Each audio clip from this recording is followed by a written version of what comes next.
Irmãos e irmãs, paz e bem, hoje é quinta-feira, dia 11 de março.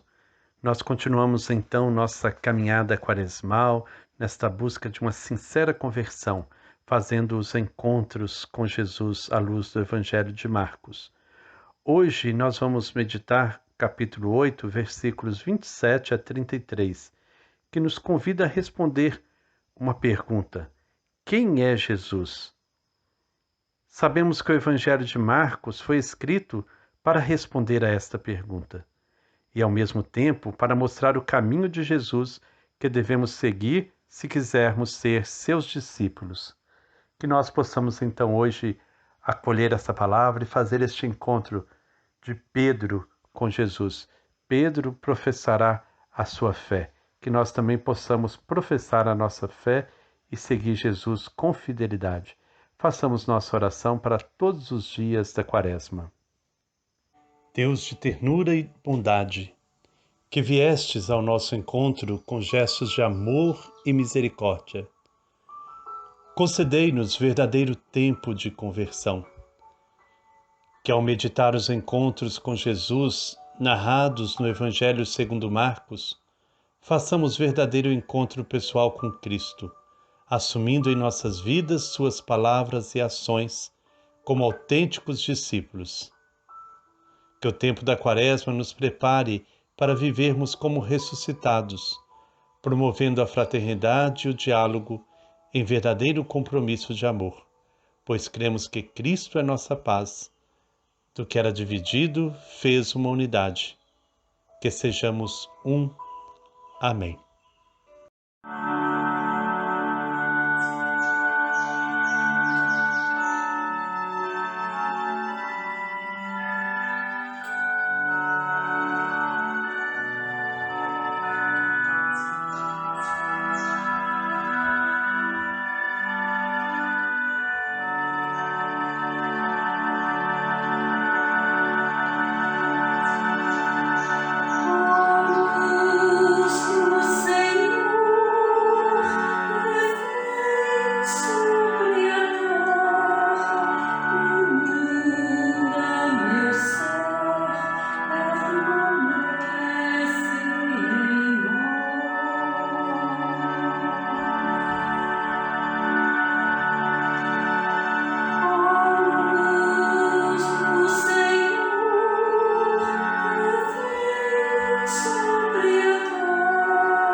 Nosso texto bíblico hoje está no capítulo 8, versículos 27 a 33.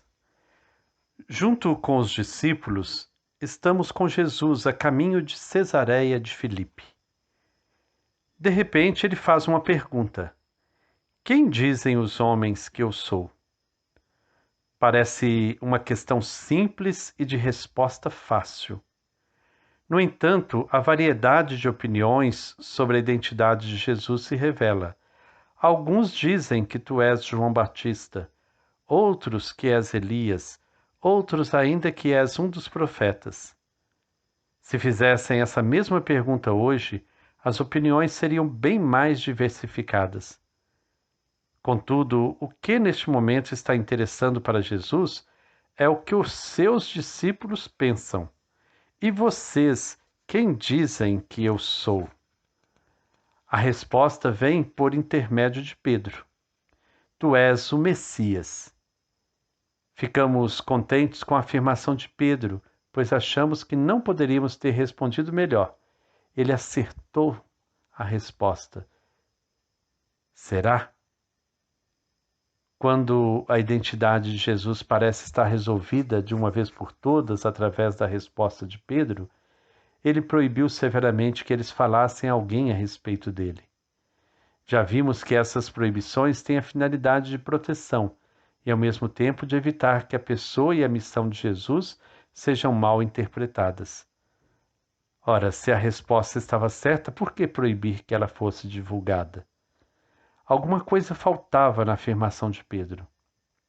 De fato, na época, o termo Messias indicava alguém que traria a presença gloriosa de Deus para o meio de seu povo, libertando-o dos inimigos de maneira triunfante e definitiva, seja expulsando os romanos, seja levando a observância completa da lei, seja instaurando triunfalmente o reino.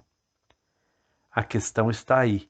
O que é que Pedro entende quando afirma que Jesus é o Messias? Certas correções são necessárias. É o que Jesus faz adiante. Jesus corrige a resposta triunfalista de Pedro, dizendo: o Filho do Homem deve sofrer muito, ser rejeitado pelos anciãos, pelos chefes dos sacerdotes e doutores da lei. Deve ser morto e ressuscitar depois de 3 dias. A interpretação ufanista de Messias vem abaixo. O caminho que ele deve seguir causará um desfecho mortal. Ele não encontrará acolhida entre os chefes, autoridades e doutores. Ao contrário, este, vendo suas certezas desfeitas e seus interesses correndo perigo, cairão sobre Jesus e o matarão.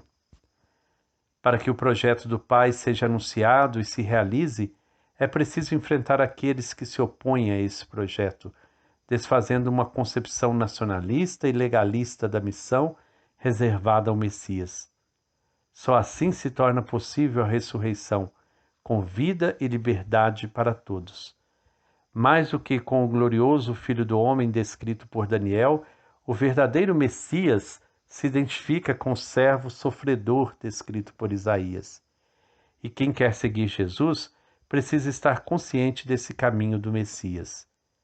Feita essa importante correção, já não é mais necessário esconder nada. E Jesus dizia isso abertamente, nos diz o versículo 32. Jesus agora vai enfrentar diretamente as autoridades judaicas e não há mais motivos para nenhum segredo sobre sua identidade e missão. Percebemos agora que a concepção de Messias que Pedro tinha era diferente. Então Pedro levou Jesus para um lado e começou a repreendê-lo. Tanto ele como os demais discípulos entram em crise. Imaginavam o Messias dentro de um esquema de poder que se impõe. Dessa maneira, situam-se do lado dos opositores de Jesus. Fique longe de mim, Satanás. Você não pensa as coisas de Deus, mas as coisas dos homens.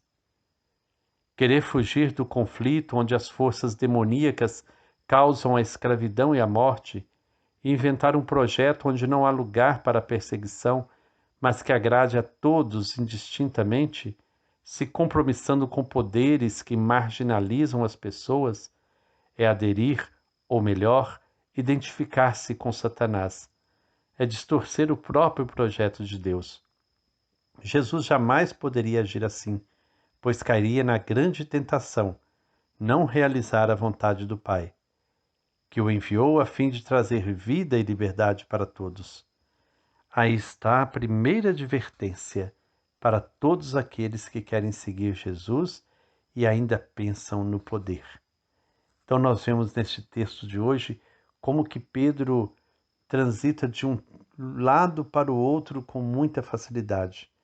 Professa que Jesus é o Messias, mas de outro lado é incapaz de acolher a novidade de Jesus, onde ele se revela como servo sofredor.